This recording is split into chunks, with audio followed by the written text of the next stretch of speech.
Good afternoon. My name is Pernilla Lau and I'm your Master of Ceremony. Welcome to our Tech Talk on Drystack to the next level.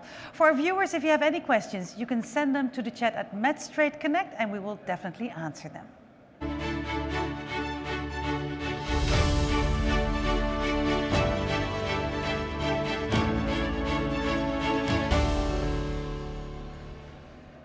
So my co-host for today is Oscar Siches, partner and manager for 15 years of 2 marinas in Mallorca, designer and consultant for marina projects in various countries, and designer of customized marina elements. Oscar, welcome. That's a long title. Yes, it is. Proud to have that? Absolutely. Yeah, why not? Exactly. I would Proud and happy. Yeah, that's the most important in life, of course. Because if I'm thinking about dry stacking, actually, and I'm thinking about a building where you just stack up the boats, it's not that enormously fancy, or am I missing out on something? You are not missing because you are not in the business or you are not maybe a user of a dry stack. But yeah, there are some hidden aspects that are not so obvious for most of the people. The first one is an old one, which is very easy to understand. When you have a piece of place or land and you have to put many boats, the only way to go is just go upwards, just making shelves and placing the boats in the shelves. That's how dry stacks started in the 60s, in the last century. They have not changed that much up to now. The principle stays exactly the same. Going upwards, yeah? That's going upwards and making that possible.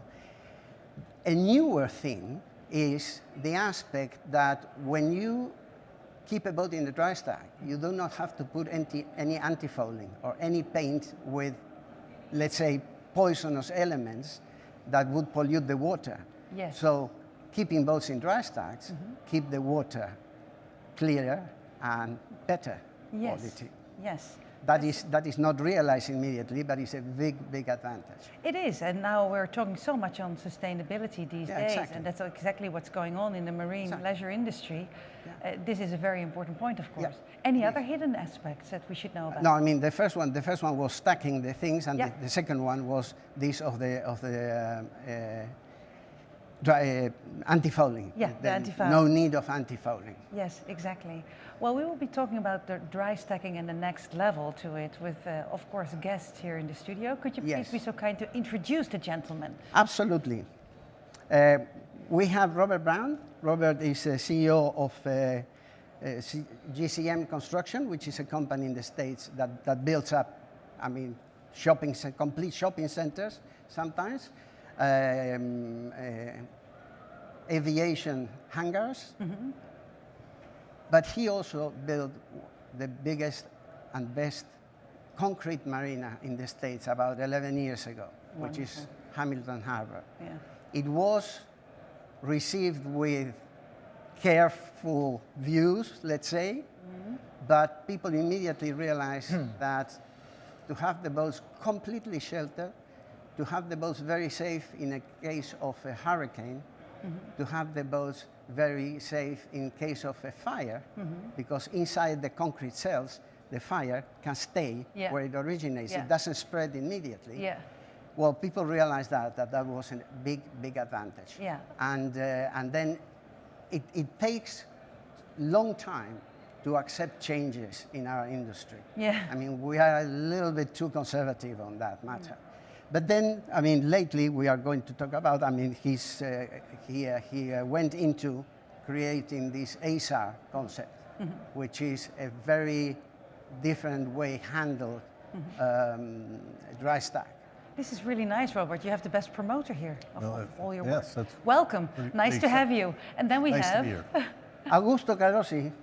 He's a fellow Argentinian man, and he has a lot of experience on dry stacks because in Argentina, we were at the same level as the US creating dry stacks.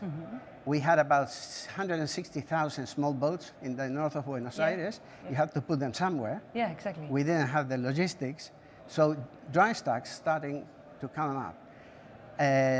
Permissions were very generous and easy to get. And I think that made that Drystack became immediately popular.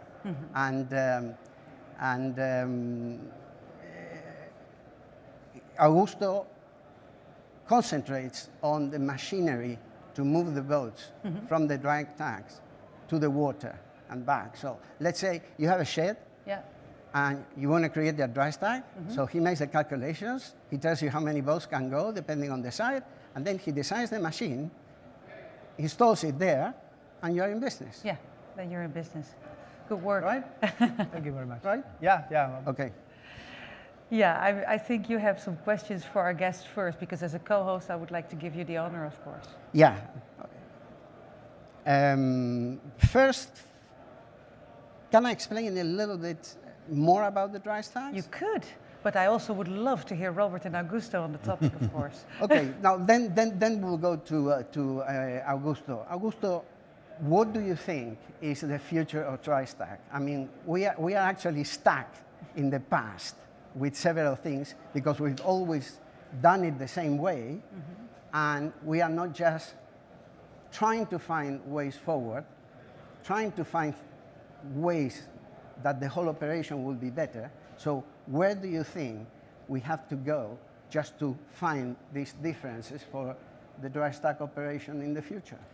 Well, really today the Drystack is not so widespread in the world. So let's say that the multiply the storage capacity of ports without having to enlarge the surface of the port is the must. As you said, you go up. Yeah. Going up, you will enlarge the capacity of your port. So, plus, you will be free for the wet slips that will go to the dry stack. Yeah. So you will have the possibility to put in those wet slips bigger boats. Yeah. That means more revenue. So you mentioned the ecological benefits. No oil leaks anymore, no wear and tear, no anti-fouling, very important. No internal combustion with our system with electric cranes, no fumes, no noise. So the future of increasing capacity of marinas is absolutely going with dry stacks. And you know what's, today we have a project in south of Spain that they are thinking, the project is to fill back the water where they have wet slips to build a dry stack where they have wet slips. Yes, exactly.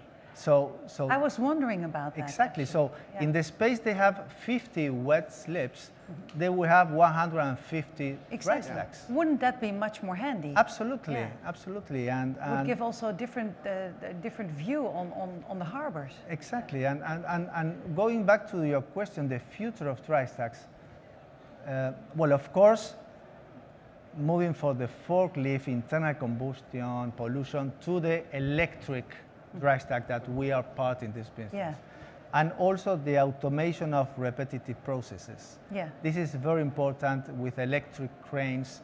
We can make the automation and full automation will depend on the complexity of the process, of the cost of sensing, of the type of boats you want to store, and this is the decision to make when you build a new dry stack. Our partner GH is a specialist in material handling, and the most popular solution they know, and because they are in this industry for many years, is a kind of a semi-automatic process in some ways. Also, you have a full automatic process in another ways and in another kind of facilities that are very important and very interesting. And we think that that some movements are automatic, exactly when, for example, for positioning the crane from one place to other is full automatic. And some most sensitive movements can be done manually when the cost of automation of that specific movement it's more high, and the more investment is needed to get it right. So that's kind of the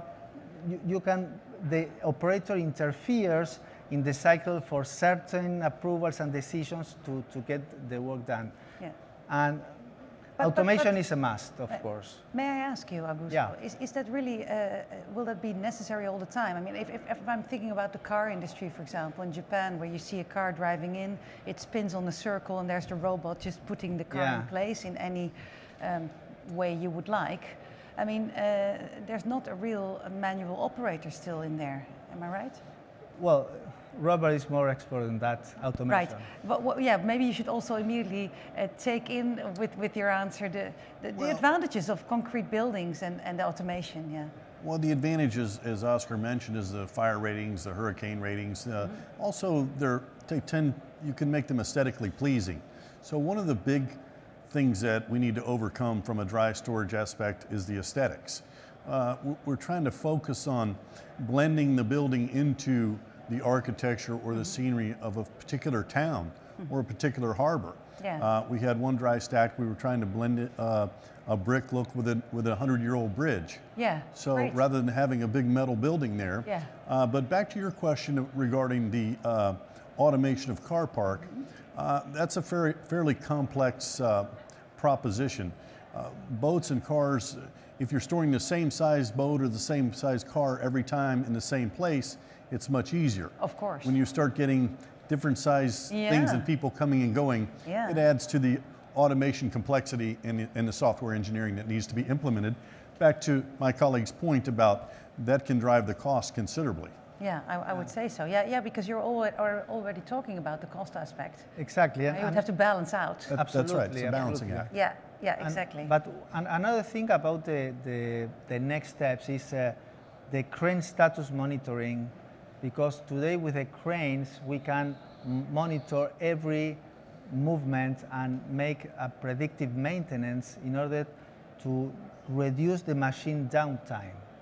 So with the predictive maintenance, we can save a lot of time in the downtimes of the machinery, because we said, okay, we will change this because the cycle is already done. So let's change this spare part in order not to fail in the future. So this gives you continuity in the business. Yeah, exactly. May I? Sure. The automation Robert is having with ASA has one particular thing that has not been used before. Normally, when you book a place on a dry stack, you get B17, and that is your place. I that didn't will know. not change. Well, shall I try? Give him a call and see if I get B17. Like when you just book a place in a garage and they say, look, that is your place, and you know the ones close to the gate or the door, they are more expensive, etc., etc., etc. Okay. This crane, which is made in Europe, doesn't assign places to the boats. The crane knows that that boat is going to be to this place, which is free now. Yeah. That's much, and remembers where smart. it is, which makes a hell of a more flexible operation of the whole thing. Yeah. Because one of the things we can do with this crane is that you can just put on a slot 3 boats, one behind the other one. Ooh. We always keep 2 or 3 places free. So the crane knows that takes the first boat, take the second boat, bring the boat to the water, and then doesn't have to bring the other boats back to the original place, because the crane knows that the boat is in that position now, so it doesn't have to go back to be picked up there. Yeah, exactly. It knows. That is a big difference for the performance of the whole system. I would say so, especially also what you were talking about before with the water slips, that then it would be very handy working that way. I mean, I want to arrive to the people that build these cranes and build the software with the cranes, arrive to put a little bit of artificial intelligence on the software. I mean, for things without intelligence, I'm there. No problem. I cover the whole thing. But so a little bit of artificial intelligence on the thing, and then the crane learns about those boats that they go out 3 times a year and puts them in the back. And keeps the boats that go every weekend a little bit more forward.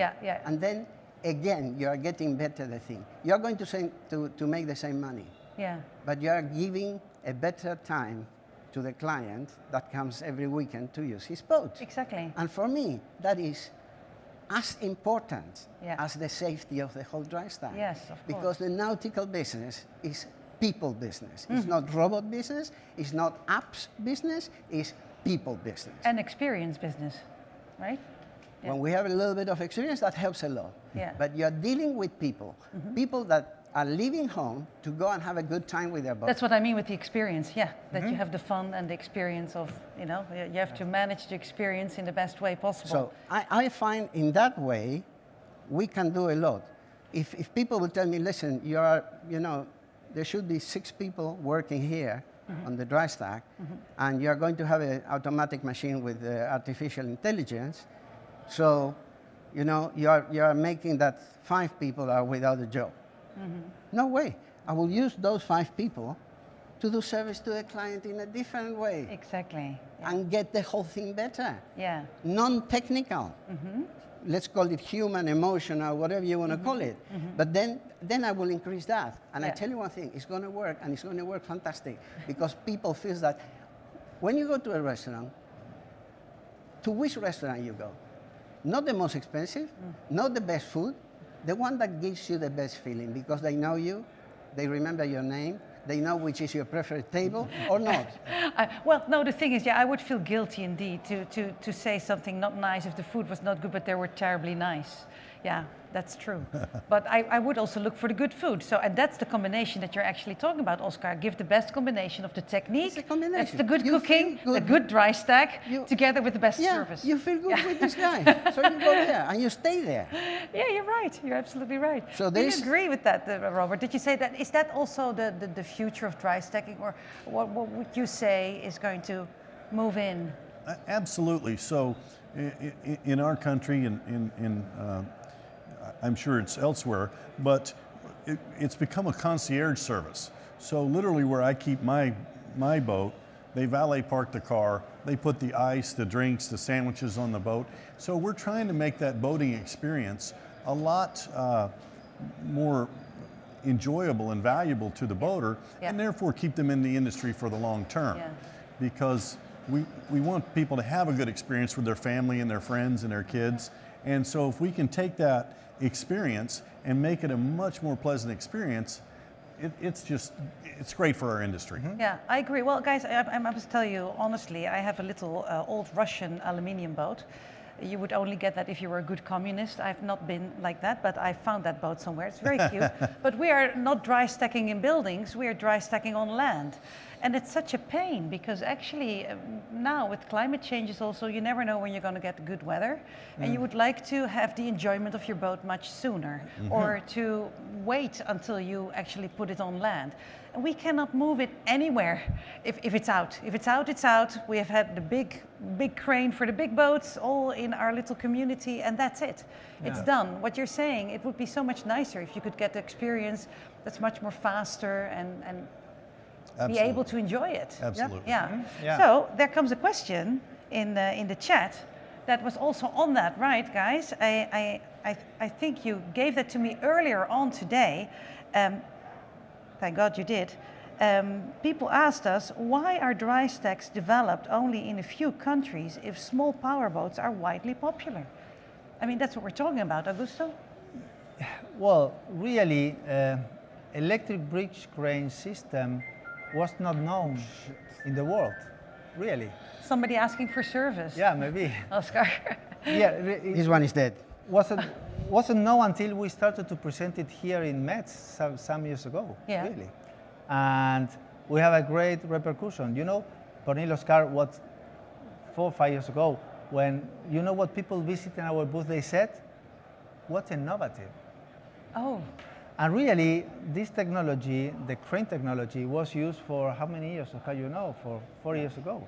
So I would say that it wasn't known.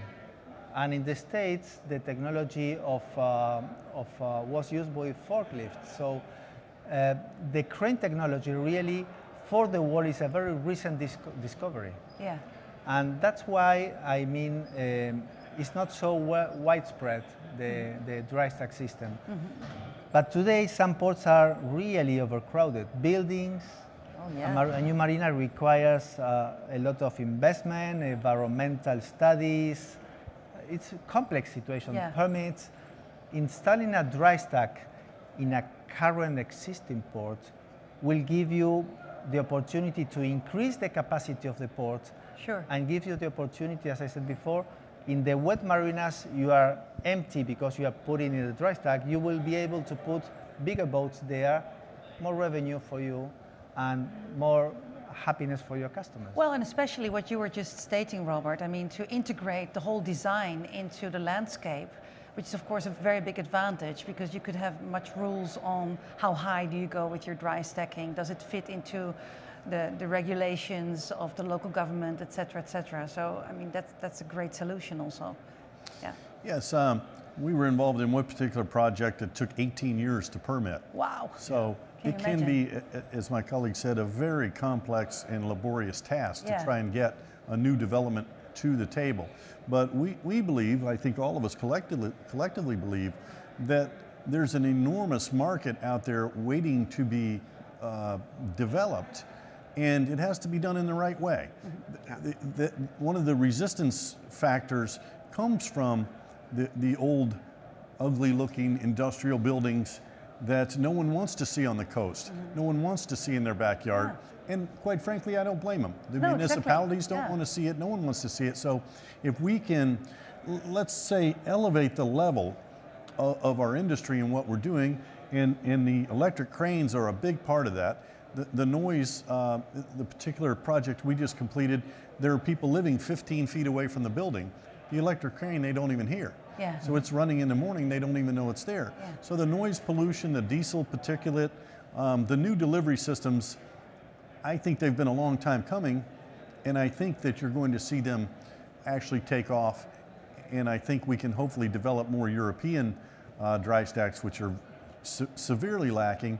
And the problem I see with that as I travel to Europe, it looks to me like it's hard for the average person to even boat. There are mega yachts everywhere filling the ports. Yeah.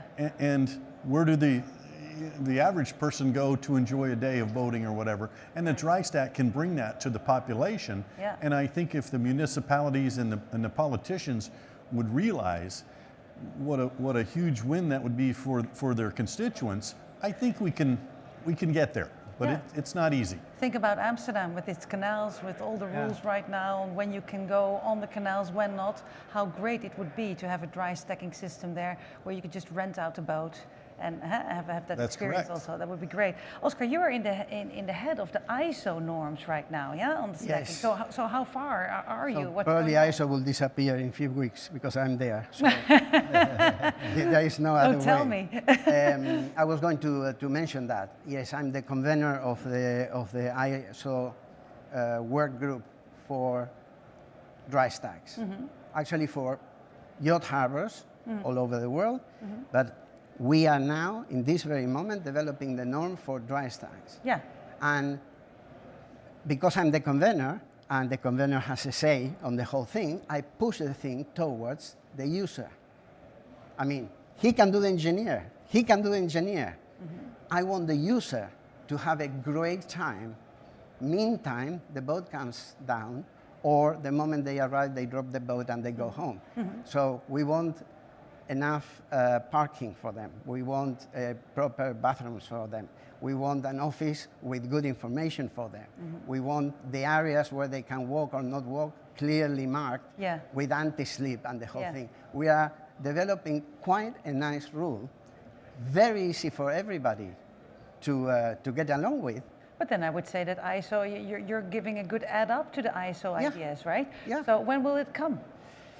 We have passed the first voting 2 weeks ago. Okay. And it was completely approved. Okay. Now we are receiving from all the countries, 65 countries, we are receiving comments about what we presented. And ISO is a long-term entity. Yeah. So we need now 1.5 months to go without a big complaint, then 3 months to go, whatever. I think this norm will see the light in June 2022. Well, and it will help a lot, and it will help a lot us in Europe, because in Europe, Drystack was a bad word because of what Robert said. Ugly things, noisy, exactly. you know, looking like an industrial building next to the beach and the clear water, bad. Yeah. This is going to help a lot changing that, because we're talking about the visual impact that has to be minimum, that to fade the building, to put shops or restaurants or bars or even apartments that are part of the thing. So it's a double or a three-way service. Yeah.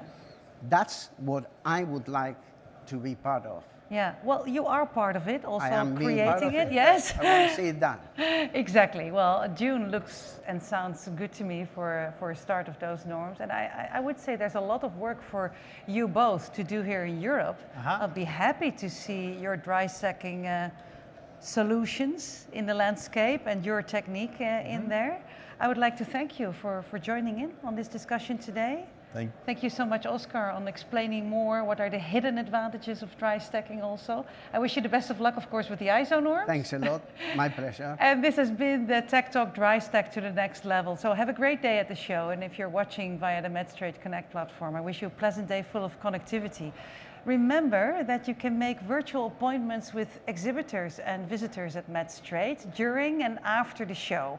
We will be back here at 3 p.m. Amsterdam time for our next show, Leadership Panel, Women in the Industry, Impact and Empowerment. See you then. Thank you.